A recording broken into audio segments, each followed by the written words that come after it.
ओम श्री साईनाथ नाथाय नमः। सभी साईं भक्तों को मेरा अभिवादन एवं प्रणाम। मित्रों, आज बात करेंगे हम बाबा के चौथे वचन की। बाबा का चौथा वचन है, मन में रखना दृढ़ विश्वास, करे समाधि पूरी आस। बाबा का ये चौथा वचन भक्तों के जीवन में साईं की समाधि के प्रति आस्था को सुदृढ़ करता है। यह वचन आज से आस्था का रास्ता खोलता है। भक्त अपने अंतःकरण से साईं की समाधि को साईं का ही विस्तार मानते हुए साईं की भक्ति के प्रति और आकृष्ट हो जाता है। उसके अंतःकरण में साईं की समाधि के प्रति अगाध आस्था का उदय होने लगता है। साईं की समाधि बाबा के उन वचनों के प्रतीक है जो उनके भक्तों को निराशा के अंधकार की डगर से निकालकर आशा की पगडंडी पर लेकर जाती है। इस वचन को समझने के लिए पहले समझना होगा कि मन क्या है, दृढ़ विश्वास क्या होता है, आस और आशा क्या होती है, आस से आस्था का संचार कैसे होगा, समाधि हमारी आस को कैसे पूरी करेगी। मन में ही तो साईं बसते हैं। साईं को हम देवालयों में ढूंढते हैं, लेकिन भूल जाते हैं कि हमारा मन ही साईं का मंदिर है। हम चाहे किसी भी मजहब को मानते हों, हमें सिखाया गया है कि देवालय में दाखिल होने से पहले अपने जूते बाहर उतारकर ही अंदर जाते हैं, जिससे हमारे जूतों पर लगी बाहर की धूल, मिट्टी, गंदगी से देवालय पवित्र ना हो जाए। लेकिन यही बात हम अपने मन के बारे में भूल जाते हैं। बाहर की तमाम गंदगी से सने हुए अपने मद और अभिमान के जूते लेकर हम अपने मन में घुस जाते हैं और उस जगह को गंदा करते हैं जहां पर हमने साईं को बिठा रखा है। तन की स्वच्छता का ध्यान तो बहुत रखते हैं, लेकिन मन की स्वच्छता का ध्यान कहां रहता है हमें। इन जूतों के साथ हम अपने क्रोध की, हमें ही जलाने वाली आग, कटुता की, हमें ही काटने वाली धार, हमें ही मारने वाला बैर का बीज, खुद को तकलीफ पहुंचाने वाली बदले की मंशा, बार बार हमें अपने ही लक्ष्य से भटकाने वाला लालच, अपनी ही नजरों में हमें गिराने वाली वासना, हमें झूठे दंभ में रखने वाला हमारा अहंकार और खुद को पहले और दूसरों को बाद में छलने वाली धोखा देने की भावना का कीचड़ भी हम साथ में लेकर इस मंदिर में आ जाते हैं। क्या कीचड़ में कहीं देवों को सहज देखा है? लेकिन साईं तो सबसे अलग हैं। साईं तो उस कीचड़ से सने हमारे मन में रुके रहते हैं और उसे अंदर ही अंदर से स्वच्छ भी करते रहते हैं। खुद ही अपने रहने की जगह हमारे मन को साफ करते हैं। वो तो चाहते हैं कि हम सुधर जाएं और स्वाव भगत बुराइयों से पार पा सकें, वापस अपने निर्मल स्वरूप में आ जाएं। हमारा यही स्वरूप मूल है जो हमें जन्म के समय मिला था। जो चादर हम ओढ़ कर आए थे वो बिल्कुल साफ थी, उसमें कोई दाग नहीं था। अपने स्वरूप की चादर को हम अपने स्वभाव के मैल से मैला कर लेते हैं। वह स्वभाव जो हमें बाहर से, समाज और दुनिया से मिलता है, यह जानते हुए भी कि इस कीचड़ में गंद के सिवा कुछ नहीं मिलेगा, हम कीचड़ में धंसते ही चले जाते हैं। इस चादर को ओढ़ने के बाद हमें अपने आप से घिन होने लगती है। इसे शर्म के मारे फिर हम अपने नीचे दबा लेते हैं और उसी पर सोने लगते हैं। हम अंदर ही अंदर घुटते रहते हैं, दुखी होते हैं, हमें नींद नहीं आती और खुली आंखों से अपने ही चादर पर चिंता की करवटें लेते लेते दुख की सलवेटें उकेरते रहते हैं। सांसों की आवाज कानों को चुभती है। निढाल जिस्म को ढोते ढोते कब वक्त से पहले हमारा दम निकल जाता है, समझ में ही नहीं आता।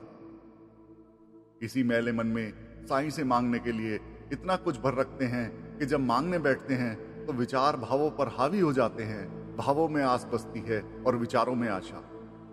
भाव हमारे अपने होते हैं, विचार बाहर से आते हैं। भाव साईं को चाहते हैं, विचार साईं से चाहते हैं। भाव दूसरों का भला चाहता है, जानता है कि दूसरों के भले से अपना भला छुपा होता है। विचार स्वार्थ से हवा पाकर वासना की आग को भड़का देते हैं। भाव सरलता चाहते हैं तो विचार कभी सीधे चलते ही नहीं। भाव मन साधते हैं तो विचार मन को बहका देते हैं।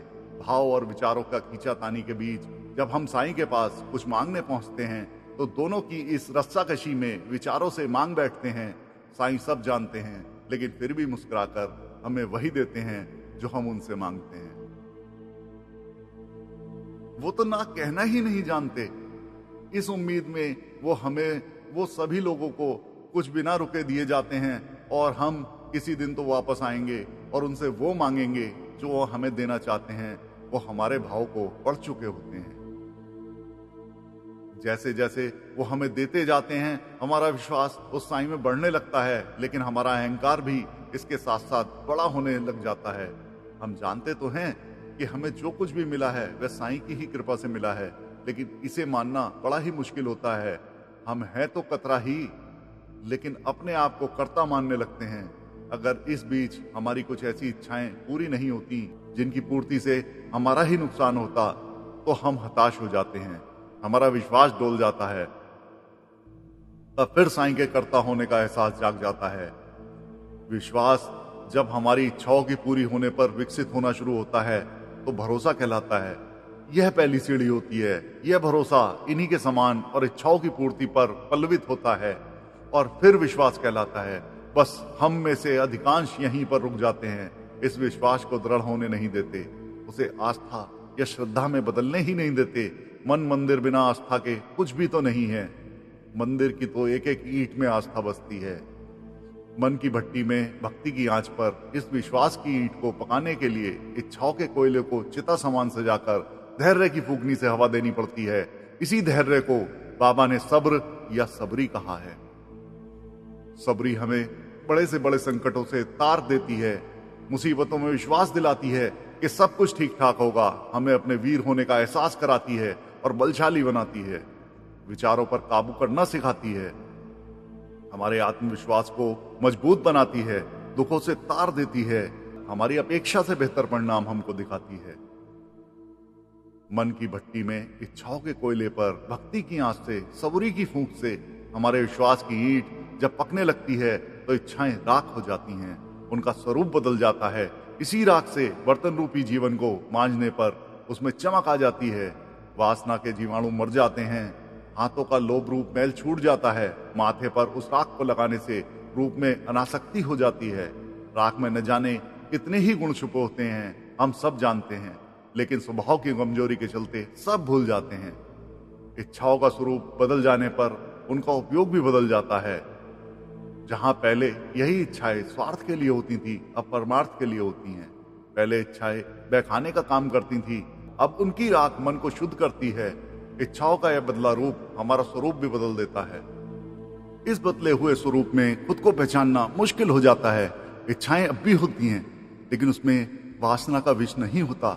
एक एक करके इन ईंटों को अपने मन में सजाना पड़ता है, तब जाकर साईं के रहने की जगह बनना शुरू हो पाती है। शिरडी में साईं की समाधि कोई साधारण समाधि नहीं है। ऐसी ही आस्था की पकी हुई ईंटों से साईं की समाधि बनी हुई है। परमात्मा में उनके अटूट विश्वास को जब पकने के लिए उन्होंने अपनी इच्छाओं की भट्टी बनाकर मुक्ति की आकांक्षा से प्रज्वलित किया होगा, और जब उसे सबूरी की फूंक दी होगी, तभी उनकी ये समाधि की नींव की ईंट तैयार हुई होंगी। श्री साईं चरित्र के अध्याय 43-44 में, जिसमें बाबा की महासमाधि की यात्रा का विवरण है, उसको पढ़कर यह जानने में आता है कि उनके आज्ञाकारी सेवक माधव फांसले के हाथों अनजाने में ही एक ईंट टूटने पर साईं ने उसे अपनी महासमाधि का संकेत कहते हुए माना था कि उनकी जीवन संगिनी चली गई। हमेशा अपना सर उस ईंट पर रखकर बाबा सोते और उसे हमेशा बहुत ही सहेज कर रखते थे। भला कोई ईंट को क्यों सहेज कर रखता है? यही श्रद्धा थी जिसे साईं को आस्था का प्रतीक बनाया।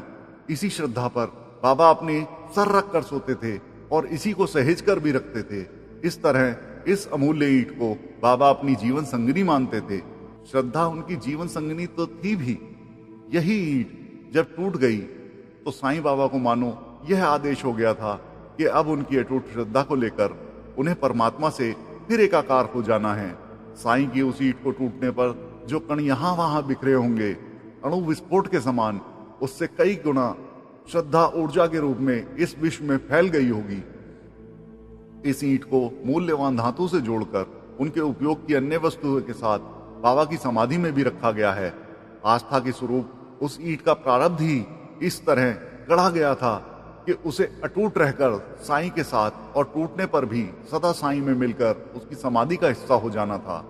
उस समाधि में तो वैसे भी अनेकों ईंट लगी होंगी, लेकिन इस बहुमूल्य ईंट को तो उस समाधि की नींव होना था। उस समाधि को जिसे साईं हमेशा ओढ़कर शिरडी की गलियों को ब्रह्मांड मानकर घूमते रहे और दुनिया भर के लोगों को मुक्ति की राह सुझाई, इसके लिए बाबा ने स्वयं पहले तो उनकी भौतिक इच्छाएं पूरी की और बाद में मुमुक्षा या मुक्ति का बीज बोया। एक बीज से कितने फल पैदा होते हैं, यह तो बीज की क्षमता से अधिक मिट्टी की उर्वरता या उपजाऊ क्षमता पर निर्भर करता है। ऐसी ही मुमुक्षा की इच्छा तो साईं अपने सारे भक्तों में उत्पन्न कर देते हैं, लेकिन कितने भक्त मुक्ति पाने की इच्छा रखकर उसे पाने निकल पड़ते हैं, यह हमारे संस्कारों और स्वभाव पर निर्भर करता है।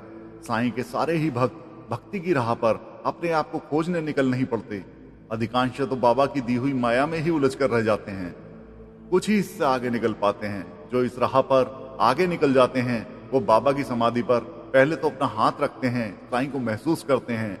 जो साईं की समाधि पर इस तरह से हाथ रखते हैं उनका प्रारब्ध साईं अपने आप अपने हाथों में ले लेते हैं। इनके हाथों में अब साईं के हाथों की गर्माहट और नमी महसूस की जा सकती है। यह गर्माहट तमाम मानसिक जंजीरों को पिघला देती है। जब साईं के दीवाने साईं की समाधि पर अपना सर रख देते हैं, साईं की आस्था रूपी ईंट से संपर्क में आते हैं, तो उनके कानों में पड़ने वाली उस ईंट पर सर रख कर सोने वाले साईं की श्वास ध्वनि उनकी तकदीरें बदल जाती है। साईं की प्रत्येक सांस में अल्लाह का ही नाम रहता, अल्लाह का ही नाम अंदर जाता और अल्लाह का ही नाम बाहर आता।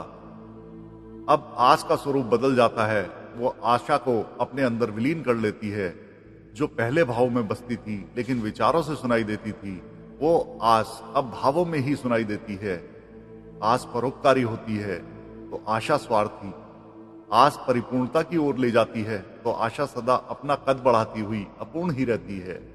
आस सदा के लिए होती है तो आशा रोज नया रूप लेकर सामने आ खड़ी होती है।